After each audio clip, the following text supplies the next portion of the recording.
감사합니다. 우리 여러분과 같이 오늘 말씀 나누게 돼서 진심으로 고맙게 생각합니다. 오늘 여러분과 같이 나눌 말씀의 제목은 비전과 복된 시각이라는 제목의 말씀입니다. 같이 기도하시겠습니다. 하나님, 오늘 부족한 종이 단위에서 말씀을 전합니다. 너무도 부족하고 입술도 너무 연약하지만 하나님의 권세를 도하여 주셔서 하나님이 하시고자 하는 말씀을 전하게 해주시고 그 말씀으로 우리가 새로워지게 하여 주시옵소서. 예수님의 이름으로 기도드렸습니다. 아멘. 이제 비전 시리즈가 거진 마무리되어 가고 있습니다. 오늘 여러분과 같이 나눌 비전 시리즈 복된 시각에 대해서 원래는 하나의 챕터였는데 너무 길어져서 둘로 나눠서 오늘 여러분과 같이 말씀을 나눕니다.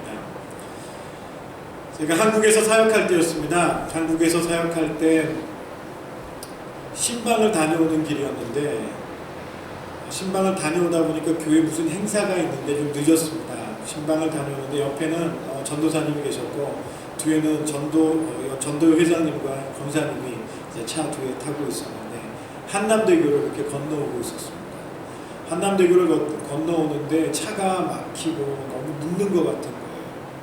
그래서 제가 어떻게 했냐, 목사이지만 좀 무리를 해가지고 슉 끼어들겠다고 끼어들었습니다. 근데 갑자기 뭐가 빵 하는 소리가 나는 겁니다. 얼마나 놀랐더니 간이 떨어지는 줄 알았습니다. 다리 밑에 떨어질 줄 알았습니다. 차를 팍 바르게 하고 미안하다고 손을 들고 다시 그냥 원래 길로 갔습니다. 그런데 갑자기 그 옆에 있던 차가 저기서부터 삐 오더니 제 앞을 이렇게 무슨 영화를 찍듯이 이렇게 차가 가는데 탁 가로막는 거예요. 벌써 느낌이 다르더라고요. 그러더니 창문을 쫙 내리고 담배를 피시던 분이었는 것 같아요. 담배를 바닥에 딱 던지면서 저에게 손가락질하면서 이렇게 말을 하더라고요. 야이 이 개 뭐뭐야 이러면서 졸지에 개가 됐습니다. 사람도 아니고. 눈 구멍이 다 눈 구멍인 줄 알아. 이렇게 눈도 구멍이 됐습니다. 이제 눈구멍을 어디다 두고 다니는 거야 이렇게 말하면서 이런 말을 하더라고요. 눈을 확 뽑아버릴라. 이렇게. 얼마나 끔찍한 말인지 모르겠어요. 지금도 안 잊어집니다. 야이 개 뭐뭐야, 눈 구멍을 어디다 두고 다니는 거야. 눈구멍이라고 다 눈구멍인 줄 알아. 눈을 확 뽑아버릴라 한 센텐스도 틀리지 않고 기억하고 있습니다. 옆에는 전도사님이 계시고 뒤에는 전도 회장님과 권사님이 계신데 얼마나 창피한지. 그리고는 창문을 쫙 올리고 가버렸습니다. 제 속에서 뭐가 이렇게 확 올라오더라고요. 그 화가 막 나는데 화도 낼 수 없고 또 갑자기 당한 일이라서 당황스럽고 또 제가 잘못한 게 있기 때문에 뭐라고 말도 못하겠고 그래서 꽉 참고 운전을 해가면서 속으로 기도했습니다. 하나님, 제가 여기서 배울 게 뭐가 있겠습니까? 제가 무엇을 느낄 수 있겠습니까? 라고 했는데 그래서 하나님이 제가 어떤 한 가지 교훈을 주었습니다. 그 사람 말에도 배울 게 있다. 눈도 눈 구멍이 있구나. 눈은 눈인데 보는 눈이 아니라 그냥 구멍 뚫린 눈이 있다라는 거죠. 잘 못 본다는 것이죠. 눈이라고 다 눈인 줄 알아? 다 눈이 아니라는 거예요. 어떤 눈은 확 뽑아버리는 것도 못한, 뽑아버리는 것보다도 못한 눈이 있다라는 것이죠. 그런데 그런 내용을 가만히 어디 있나 생각해 봤더니 성경에도 그런 이야기가 나오더라고요. 내 눈이 범죄하면 뽑아버려라. 좀 과격한 표현이신데 내 눈을 뽑고 하나님의 영광을 이루고 하나님 나라에 들어가는 것이 훨씬 낫다라는 것이죠. 여기 말해서 왜 눈을 뽑아버리라고 했을까? 그 앞에를 살펴보면 이런 말이 있습니다. 내 눈이 음욕하게 하면, 내 눈이 너를 음란하게 하면, 내 눈이 너를 실족하게 하면 눈을 뽑아버리는 것보다, 눈을 가지고 있는 것보다 눈을 뽑아버리는 게 낫다라는 것이죠. 제가 이 말씀을 드리니까 우리 성도님들이 교회 오니까 눈 뽑으라고 그러는구나 이렇게 오해하시면 큰일입니다. 말이 그렇다는 거죠.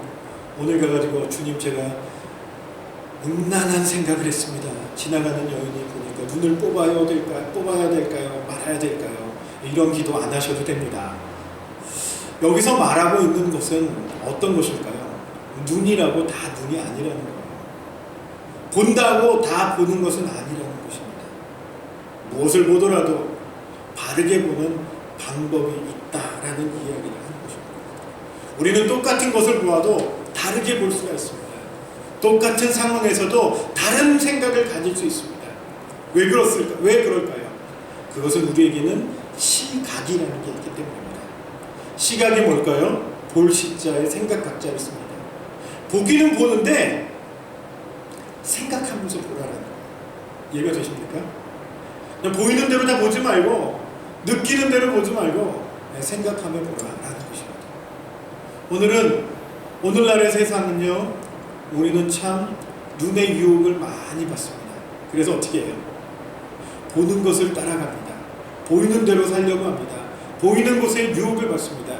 그러나 성경은 말합니다. 그 보이는 대로 보지 말고, 보여지는 대로 느끼지 말고, 보여지는 대로 행하지 말고, 거기에 뭘? 시각, 생각을 담아라. 너의 생각을 담아라. 무엇이 옳은지를 보라라는 것입니다.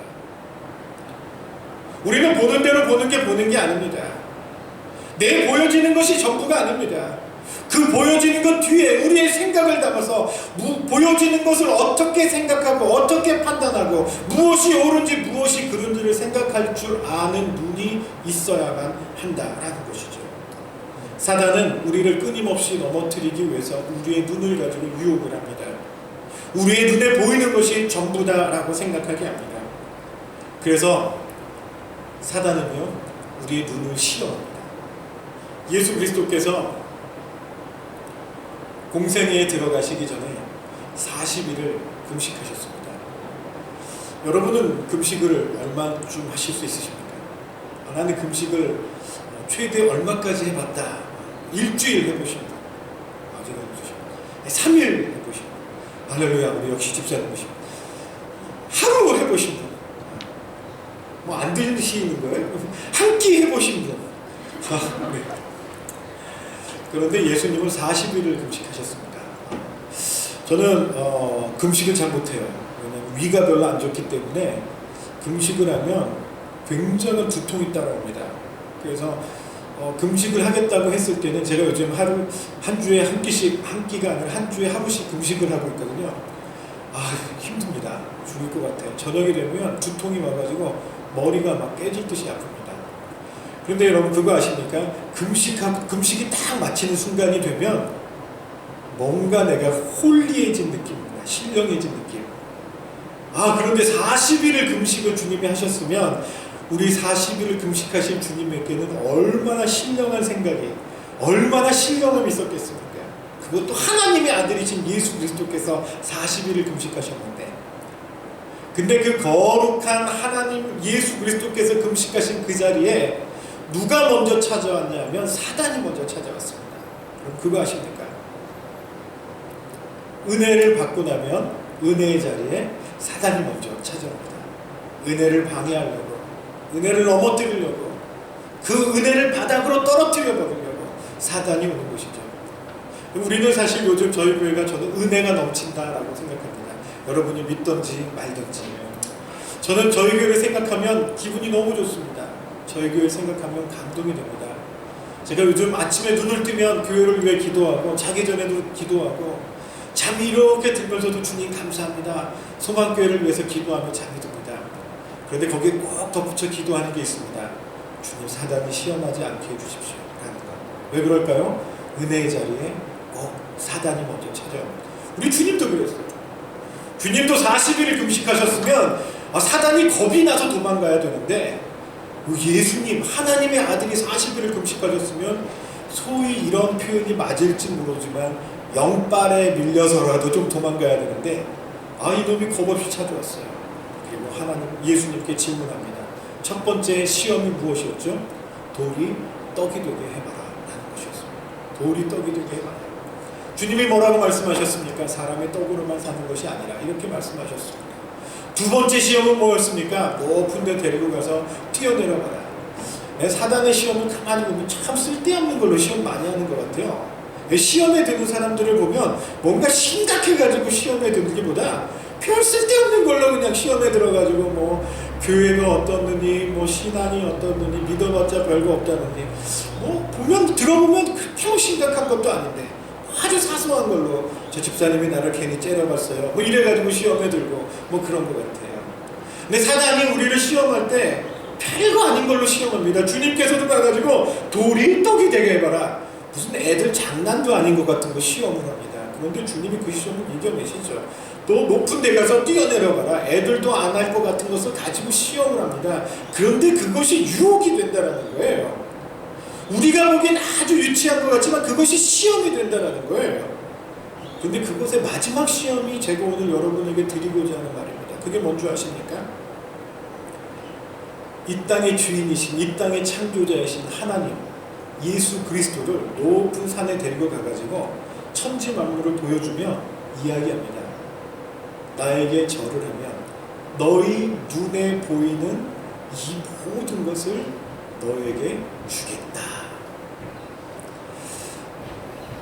세상에 하나님께도 사단이 가가지고 눈에 보이는 물질로 유혹을 하더라는 것이죠.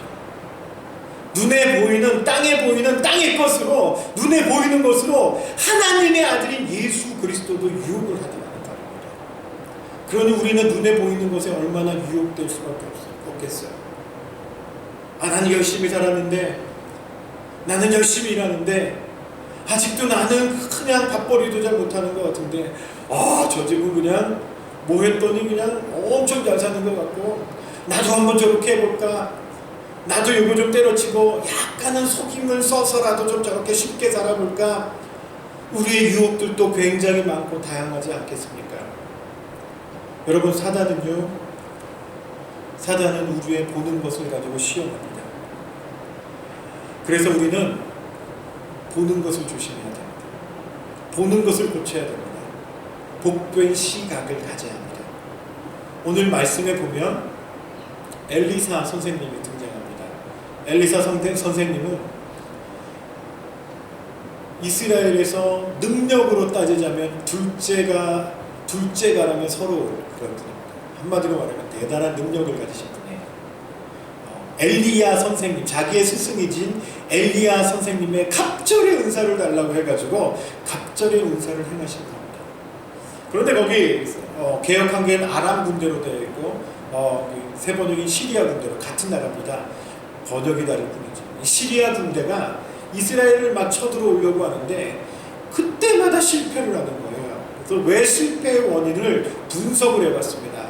실패 원인을 분석했더니 거기에 군사력으로도 다 앞섰는데 한 가지 때문에 안 되는 거예요. 그게 무엇이었냐? 그 이스라엘에는 엘리사라는 선생님이 기도의 능력자가 있어서 시리아가 무슨 작전을 짜면 그것을 미리 다 알고 막고 그래서 전쟁에 실패할 수밖에 없는 거예요. 그래서 이스라엘을 이기려면 어떻게 해야 되느냐? 엘리사를 먼저 잡아야 한다 해가지고 어느 날 도단이라는 그 성에서 엘리사 선생님이 묵고 계신데 거기에 시리아가 군대를 몰고 와서 엘리사 선생님을 잡으려고 합니다. 참 대단하지 않습니까? 여러분은 어떠실지 모르지만 한 사람을 잡겠다고 군대가 몰려왔다는 거예요. 저를 잡으려면 몇 명이 있으면 될까요? 한 명이면 저는 될 것 같습니다. 그런데 엘리사 선생님을 잡으려고 군대가 밀려왔습니다. 그날 아침에 엘리사의 시종이 문을 열었습니다. 아마 아침에 굿모닝 하고 문을 딱 열었는데 창밖에 보이는 시리아 군대가 개미떼처럼 밀려올 때 여러분 그 시종이 얼마나 놀랐겠습니까? 그때 선생을 깨웁니다. 선생님 우리가 죽게 되었습니다. 어떻게 할까요? 그런데 엘리사 선생님은 별로 걱정을 하지 않습니다. 그리고 희한한 말씀을 하십니다. 내가 우리와 함께 있는 이 사람이 우리와 함께 있는 수가 저 숫자보다 훨씬 많다. 제가 만약에 사환이라면 이렇게 생각했을 것 같아요. 우리 선생님이 드디어 이제 맛이 가시는구나. 어제 뭘 잘못 드셨나? 아니 당신이랑 나 둘이 있는데 저기 있는 수많은 군인들이 몰려옴에도 불구하고 숫자 계산을 못하시나? 이제 치매가 걸리셨나? 이제 잘 돌봐드려야 되나? 별 생각을 다 했을 것 같습니다. 그런데 엘리사 선생님이 거기서 이야기를 합니다. 우리의 숫자가 더 많다. 그러면서 기도를 합니다. 주님, 이 시종의 눈을 열어 보게 해 주십시오. 여기서 굉장히 중요한 단어가 제 마음에 와닿습니다. 우리의 눈을 열어 보게 해 주십시오. 이 시종의 눈을 열어 보게 해 주십시오. 여기서 말하는 눈은 어떤 눈일까요? 눈구멍이 아닙니다. 확 파버릴 나 이런 눈구멍이 아닙니다. 여기서 말한 눈은 우리의 영의 눈입니다. 영의 눈이 열어서 하나님 보게 해주십시오 라고 기도했을 때 그 시종에 영의 눈이 열리기 시작합니다. 그리고 놀라운 사실을 보게 됩니다. 그 시리아 군대 뒤에 불말과 불병거로 함께하고 있는 하나님의 천군 천사를 보게 됩니다. 그리고 그것을 보여준 후에 엘리사 선생님이 기도를 합니다. 하나님, 이 시리아 군대들의 눈을 멀게 해주십시오. 참 멋있지 않습니까? 여러분이라면 시리아 군대를 멸할 때 어떻게 할 것 같아요? 한 번에 시리아 군대를 물리칠 수 있는 방법. 개미떼처럼 왔는데 뒤에는 하나님의 군대가 있습니다. 어떤 방법으로 시리아 군대를 물리칠 수 있을까요? 레이저빔을 만들어서 하나씩 쏴주십시오. 뭐 이렇게. 아니면 기관총을 가지고 한 번씩 쏴주십시오. 엘리사 선생님은 참 기가 막힌 작전을 내십니다. 하나님, 저들의 눈을 멀게 해주십시오. 여기도 또 등장하는 게 있습니다. 눈이 멀게 해주십시오. 그리고 시리아 군대는 모두가 다 눈이 멀었습니다. 앞을 보지 못했습니다. 앞을 보지 못하는 시리아 군대는 숫자가 아무리 많다 할지라도 하나님의 군대인 천군과 천사는 물론이거니와 엘리사 하나를 단행할 재간이 없었습니다. 저는 오늘 그래서 여러분의 영의 눈이 띄어질 수 있기를 바랍니다. 여러분이 복된 시각을 가질 수 있기를 원합니다. 내 눈에 보이는 것만이 아니네. 내 눈에 보이는 것 뛰어넘어서 그 무엇이 여러분의 눈에 보여줄 수 있기를 원합니다. 그래서 오늘 비전과 복된 시각 두 번째 시간으로 우리가 첫 번째 생각해 볼 교훈은 첫째, 숫자에 흔들리지 마십시오 라고 말씀드리고 싶습니다. 우리는 생각보다 숫자에 약합니다. 우리는 눈에 보이는 숫자에 우리의 마음이 천국과 지옥을 왔다 갔다 하기도 합니다. 우리 자녀가 시험을 봤습니다. 그리고 성적표를 가져왔습니다. 우리 자녀의 성적이 95점입니다. 바로 천국에 올라갑니다. 50점입니다. 씁쓸합니다. 30점입니다. 죽이고 싶어집니다. 숫자 하나로 자녀를 죽였다 살렸다 놨다 합니다. 어느 날 뱅크 어카운트를 열었습니다. 거기에 1이 하나 있는데 1 뒤에 0이 6개가 붙었습니다. 살만하다. 그런데 어느 날 딱 열었는데 1 뒤에 0이 하나 붙었습니다. 죽고 싶다. 천국과 지옥을 왔다 갔다 하는 것은 대부분 어쩌면 우리의 숫자에 달려 있는지 모르겠습니다. 우리는 때로는 숫자 때문에 울고 숫자 때문에 슬퍼하고 숫자 때문에 낙심하기도 하지만 때로는 그 수가 뭐라고 숫자 때문에 기뻐하기도 합니다. 그러나 여러분, 숫자는 숫자일 뿐입니다. 그 숫자를 다스리시는 하나님을 생각할 수 있기를 원합니다. 오늘 이 자리에 혹시 물질로 인해서 고통당하거나 어려움 당하시는 분이 있습니까? 오늘 물질로 인해서 속상해 하시는 분이 계십니까? 그 물질 뒤에 계시는 하나님을 바라보실 수 있기를 바랍니다. 오늘 엘리사 선생님은 숫자는 시종이랑 엘리사 선생 둘이었습니다. 그리고 저쪽은 군대가 왔습니다. 최소 3천은 되지 않을까 이렇게 생각이 듭니다. 눈에 보이는 숫자는 2대 3천입니다. 2대 3천. 상대가 되지 않습니다. 그러나 하나님의 영의 눈을 열어서 보여주셨더니 3천 뒤에 있는 셀 수 없는 하나님의 군대가 보였다라는 것입니다. 여러분, 우리의 눈에 보이는 숫자가 잠시 잠깐 우리를 실망케 한다 할지라도 여러분, 그 숫자로 우리가 실족하지 않도록 우리는 노력해야 합니다. 그 숫자가 전부가 아닙니다. 우리 눈에 보이는 절망적인 숫자 뒤에 계시는 엄청난 하나님의 숫자가 우리와 함께 있는 것을 여러분 경험하실 수 있게 되길 바랍니다. 예수전도단의 창시자인 로렌스 커닝햄이라는 귀한 분이 있습니다. 이분은 YM을 창시했는데 이분이 YM을 창시했을 때 재정이 얼마였다고 생각하십니까? 하나도 없었습니다. 그런데 오늘날 예수 전도단을 세웠습니다. 무엇이었을까요? 무엇이 그렇게 가능하게 했을까요? 어느 날 꿈을 꿨습니다. 어느 날 환상을 봅니다. 젊은이들이 몰려와가지고 하나님께 예비하는 그런 환상을 보게 됩니다. 그리고 자리에서 일어납니다. 하나님 어떻게 하면 좋을까요? 나는 물질이 없습니다. 그러나 그가 움직이기 시작하자 하나님이 함께 움직이고 어디서부터 오는지 알지 못하는 물질들이 들어오기 시작합니다. 그곳으로 예수전도단을 세워서 오늘날 90년대 영적으로 타락해가는 젊은이들에게 새로운 무브먼트를 일으켰던 YM이 그곳에서 시작이 됐습니다. 우리는 때로 돈이 전부라고 생각합니다. 물질이 전부라고 생각합니다. 물질 때문에 우리는 하나님의 일들을 제한하기도 합니다. 그러나 여러분, 우리는 물질의 제한을 뛰어넘어 일하시는 하나님을 믿고 있는 사람들입니다.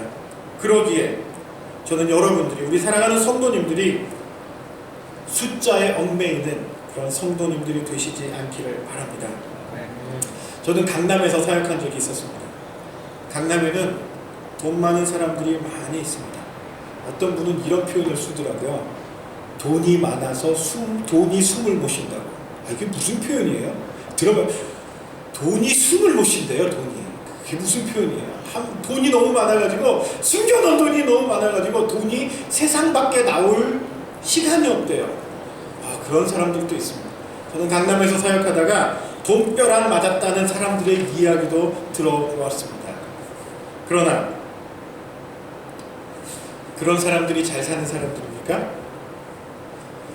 저는 어제 청년들 집회에 가서 이런 설교를 했습니다. 우리는 잘 사는 사람들을 어떤 사람이 잘 사는 사람이라고 생각합니까?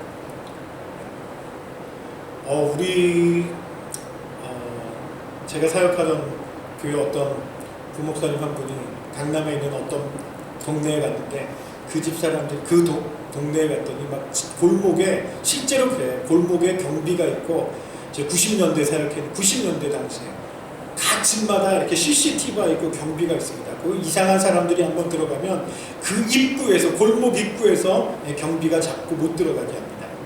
대단하죠? 거기를 한번 신방을 갔다 오더니, 아이고 목사님, 제가 어디 신방을 갔다 오는데 그 동네 사람들 정말 잘 살더라고요. 그런데 뭐가 잘 사는 거예요? 못 사는 건 뭐예요? 제가 어제 청년들에게 그런 선교를 했습니다. 우리 청년들 잘 삽시다 앞으로. 그런데 우리는 잘 산다는 것을 자꾸 어떻게 생각을 하냐면 돈이 많으면 잘 산다고 생각합니다. 이것은 제 얘기가 아닙니다. 김동호 목사님이 하신 이야기입니다. 우리는 돈이 많은 사람을 찾고 잘 사는 사람이라고 말합니다. 그러나 그건 잘 사는 사람이 아니죠. 부자인 거죠. 그냥 부자는 돈이 많아서 편할 줄은 모르지만 모든 부자가 잘 사는 것은 아니죠. 우리는 돈 없고 가난하면 못 사는 사람이라고 생각합니다. 맞습니까? 돈 없으면 못 사는 사람입니까? 언제부터인지 모르지만 우리는 돈 없으면 못 사는 사람이라고 부르기 시작했습니다. 돈이 없으면 못 사는 겁니까? 돈이 없으면 가난한 거죠. 불편한 거죠. 그러나 못 사는 건 아닙니다. 우리는 잘 살고 못 사는 기준을 언제부터인지 모르지만 돈에 뒀습니다. 소유에 뒀습니다. 얼마나 숫자를 많이 가지고 있느냐에 뒀습니다. 그러나 하나님이 보실 때 잘 살고 못 사는 것은 돈의 많고 적음은 아닐 것입니다. 잘 산다는 것은 사람답게 사는 것이고, 잘 산다는 것은 정직하게 사는 것이고, 잘 산다는 것은 때로는 돈이 조금 없다 할지라도 사람답게 사는 것이 잘 사는 것이지, 언제부터인지 모르겠지만 우리는 잘 산다는 기준을 돈으로 두기 시작했습니다. 못 산다는 기준은 돈이 없는 것이 되어버리고 말았습니다. 그래서 우리는 잘 살고 못 사는 것을 소유에 두어서 때로는 돈이 없으면 나는 못 살아 이렇게 됩니다. 아니요, 돈 없어도 잘 사는 사람 너무도 많습니다. 돈 없어도 똑바로 사는 사람 너무도 많습니다. 돈 없어도 정직하게 사는 사람 너무도 많습니다. 저는 그래서 어제 청년들에게 얘기했습니다. 똑바로 살자, 잘 살자, 못 살지 말자. 제가 부자 되지 말자는 말은 아닙니다. 할 수만 있거든 부자 되어라. 그러나 잘 살아서 잘 사는 부자 되라, 이렇게 말했습니다. 여러분, 우리는 돈의 노예가 되지 맙시다. 숫자의 노예가 되지 맙시다. 숫자 때문에 주눅들지 맙시다. 뱅크 어카운트에 얼마가 있는지, 뱅크 어카운트에 제 공이 0이 얼마가 있는지 그것으로 우리의 기준을 판단하지 맙시다. 숫자 뒤에 일하고 계시는 하나님이 있기에 우리는 용기를 내어서 숫자를 뛰어넘어 위대한 꿈을 꾸고 숫자를 뛰어넘어 하나님의 비전을 가지고 이 교회를 세워나갑시다. 여러분의 삶을 바꿔가십시오. 숫자로 여러분을 판단하지 마십시오. 소유로 여러분을 판단하지 마십시오. 존재의 가치로 여러분을 판단하십시오. 존재의 가치가 있어야지 잘 사는 것이지 소유의 가치로 잘 사는 것이라면 하나님의 뜻은 결코 아닐 것입니다. 숫자의 노예가 되지 마십시오.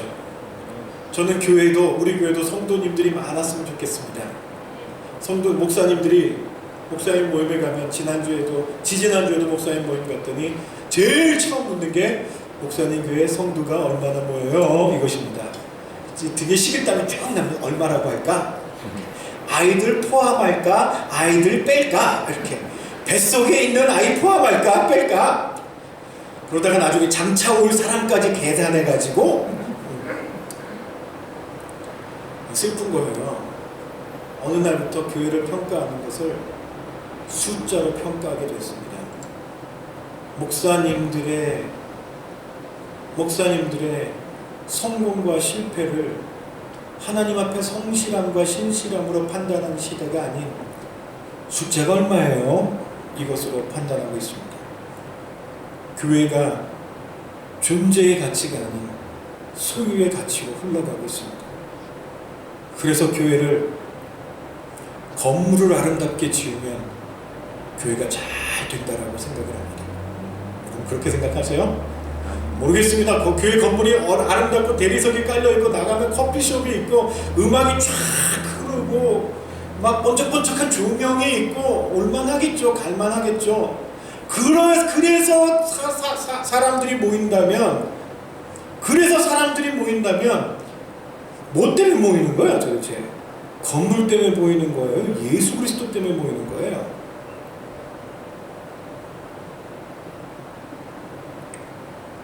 우리는 가치를 바르게 할 필요가 있습니다. 무엇이 귀한지 수의 노예가 되지 맙시다.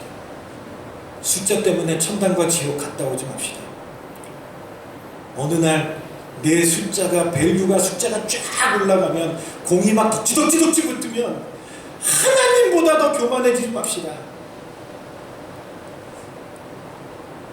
여러분 우리는 숫자로 사람을 판단하지 않았으면 좋겠습니다. 복된 시각은 바로 그런 것입니다. 수에 눌리지 않는 것. 오늘 엘리사 선생님 보세요. 2명이에요. 그러나 3,000명이 온다 할지라도 수에 눌리지 않아요. 나에게는 하나님이 계셔. 눈을 조금만 떠봐 살아계신 하나님이 함께 할 거야. 바로 그것이 우리가 얻을 수 있는 교훈이라는 것이죠. 두 번째 우리가 얻을 수 있는 교훈은 이것입니다. 문제 뒤에 계시는 하나님을 보아라. 우리는 자꾸 눈에 뭐가 보입니까? 문제가 보입니다. 걱정이 보입니다. 염려가 보입니다. 목사님 저도요 너무 부끄럽지만 사실은 기도하러 탁 앉으면 제일 먼저 떠오르는 것이 감사가 아닙니다. 그냥 기도하면 감사하니까 주님 감사합니다 했는데 기도를 하려고 탁 앉으면 제일 먼저 떠오르는 게 문제가 팍 떠올라요. 하나님 이렇게 신방을 다녀오고 났더니 더 기도가 많아졌어요. 하나님 도와주십시오. 여러분 그러나 진짜 신앙인은 문제 뒤에 계시는 하나님을 볼 수 있습니다. 문제 뒤에 일하시고 있는 하나님의 뜻을 묻습니다. 문제 뒤에 역사하시는 하나님을 소망합니다. 그것이 신앙입니다. 여러분의 삶의 문제가 무엇인지 제가 조금이나마 이해가 될 수 있으면 좋겠지만 여러분의 그 아픈 마음, 지친 마음, 두려운 마음, 염려되는 마음 제가 가서 다 위로해드리고 싶고 다 염려해드리고 싶지만 제가 그렇게 하지 못함을 참 죄송하게 생각합니다. 그러나 제가 오늘 이 단에서 여러분에게 권면해드리고 싶습니다. 여러분의 그 아픈 문제 뒤에 하나님이 계십니다. 여러분의 그 속상함 뒤에 하나님이 계십니다. 그 하나님 보십시오. 내 눈에 비록 보이지 않는다 할지라도 내 눈에는 문제만 보인다 할지라도 그 문제 뒤에 일하고 계시는 하나님이 있습니다. 오늘 말씀에 있는 엘리사는 항상 당당했던 사람입니다. 죽음의 문턱 앞에서도 3천명이 몰려와도 당당할 수 있었습니다. 저는 사람이요 이렇게 강한 것 같지만 얼마나 약한지 너무도 알 수 있을 것 같아요. 제가 오래전에 봤던 영화가 있어요. 드라마가 있는데 모래시계라는 드라마 아십니까? 제가 그 시대로 보내드릴게요. 우후후 우후후 벌써 가셨죠? 그 마지막 장면에 최민수 씨가 했던 말이 있습니다. 뭐죠? 예, 나 떨고 있니? 그 장면이 저에게 너무 충격이었어요.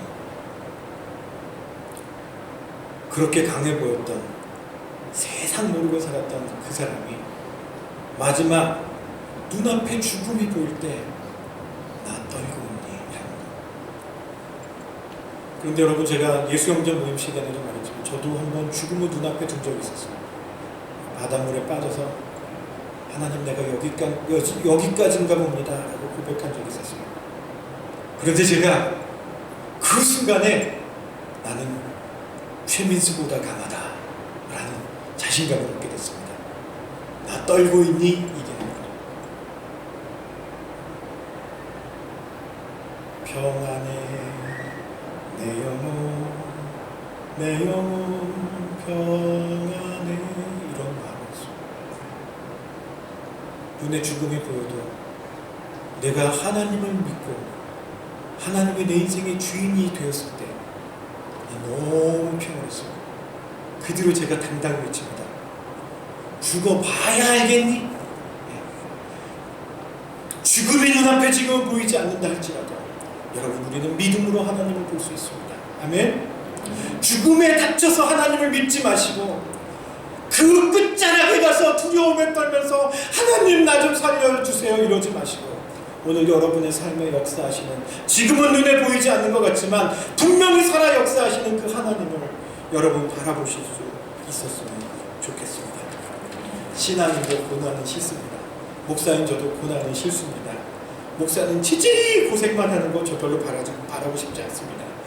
저희 아버님, 어머님 목회하셨습니다. 금은방 사장 하시다가 개척하셨는데 지질이 고생하셨습니다. 그래서 저 목사 안 하겠다고 그랬습니다. 그래서 저도 목회하면서 고난 당하는 거 별로 싫습니다. 별로 원치 않습니다. 그런데 고난이 온다 할지라도 이겨낼 수 있을 것 같습니다. 고난이 오더라도, 비록 내 눈앞에 두려움이 온다 할지라도 당당할 수 있을 것 같습니다.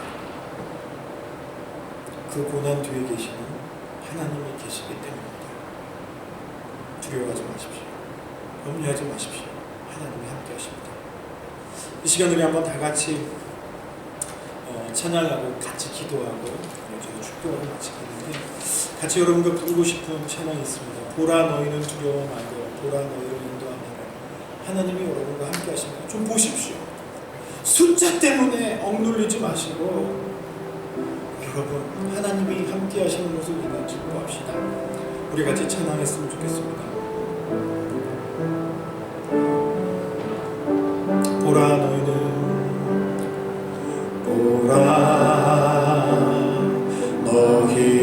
두려워 말고 보라 너희를 인도한 나를 보라 너희는 지치지 말고 보라 너희를 구원한 나를 너희를 치던 적은 어디 있느냐 너희를 억누르던 원수는 어디 있느냐 보라 하나님 구원을 보라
싸우시는 주의 손을 보라 보라 하나님 보라 하나님 구원을 보라 보라 하나님 능력을 하나님 능력을 너희를 위해서 싸우시는 주의 손을 보라. 같이 기도하시겠습니다. 여러분 이 시간 우리 한번 기도해 봅시다. 여러분 눈에 무엇이 보이십니까? 무엇 때문에 염려하십니까? 무엇이 여러분을 두렵게 하십니까? 무엇이 여러분을 속상하게 하십니까? 무엇이 여러분을 지치게 만들고 있습니까? 그 뒤에 일하시는 하나님을 보고 일어섭시다. 우리 뒤에 역사하시는 하나님을 보시며 여러분 새 힘을 얻을 수 있길 원합니다. 여러분 우리 그 하나님을 불러며 오늘 기도하시지 않겠습니까? 여러분을 기도 가운데로 초대합니다. 여러분 기도하십시오. 내 눈을 또 보게 해달라고. 내 눈을 또 내 눈에 보이진 않지만 오늘 또 역사하시는 하나님을 보게 해달라고. 하나님 내 두려운 문제 위에 내 염려되는 문제 위에 내 근심되는 문제 위에 역사하시는 그 뒤에 일하고 계시는 하나님을 보게 해달라고. 하나님 당신의 구원을 경험하기 원한다고. 하나님 당신이 나와 함께하기 원한다고. 여러분 이 시간 우리 같이 기도합시다. 하나님이 오늘 여러분의 기도를 들어주실 것입니다. 이 시간 우리 다 같이 기도하시겠습니다. 오 하나님 이 시간 우리 사랑하는 성도들이 하나님께 나왔습니다. 그리고 하나님께 구합니다. 하나님 내 삶의 두려운 문제, 내 삶의 염려되는 문제, 내 삶의 근심되는 문제, 내 삶의 답답한 문제, 내가 너무도 답답하고 너무도 아픈데 주님 내가 어찌하면 좋을지 모르겠는데 주님 내가 자존심도 상하고 하나님 내가 너무도 답답하고 아버지 내 힘으로 도저히 해결할 수 없을 것 같은데 주님 내가 주님 당신을 봅니다. 주님 우리가 당신을 봅니다. 주님 우리가 주님 당신을 의지합니다. 여기 사랑하는 성도들에게 주의 은혜를 부어주십시오. 주의 성령을 부어주십시오. 내가 힘들고 어려워도 내가 답답해도 주님 당신을 의지합니다. 주님 당신을 바라봅니다. 주님 당신이 힘이 되어주십시오. 당신이 능력이 되어주십시오. 아버지 주님으로 인해 우리가 비전을 갖기 원합니다. 문제를 뛰어넘어 일하는 비전을 갖기 원합니다. 사단이 우리를 두렵게 합니다. 사단이 우리를 염려하게 합니다. 우리를 좌절하게 합니다. 우리를 포기하게 만들어가고 있습니다. 주님 그러나 이제 염려하지 않겠습니다. 주님 이제 우리가 주님 당신을 보겠습니다. 우리의 삶에 어떤 문제든지 주님 당신을 바라봅니다. 주님 우리 사랑하는 성도들 위해 주님이 함께해 주시고 주의 은혜를 더해 주시옵소서.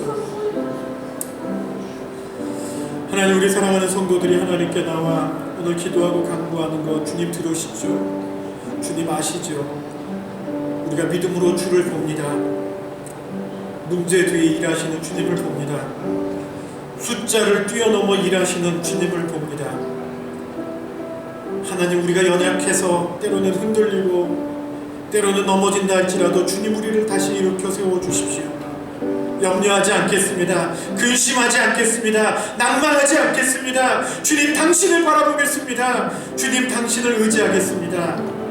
주님 우리와 함께하여 주시옵소서.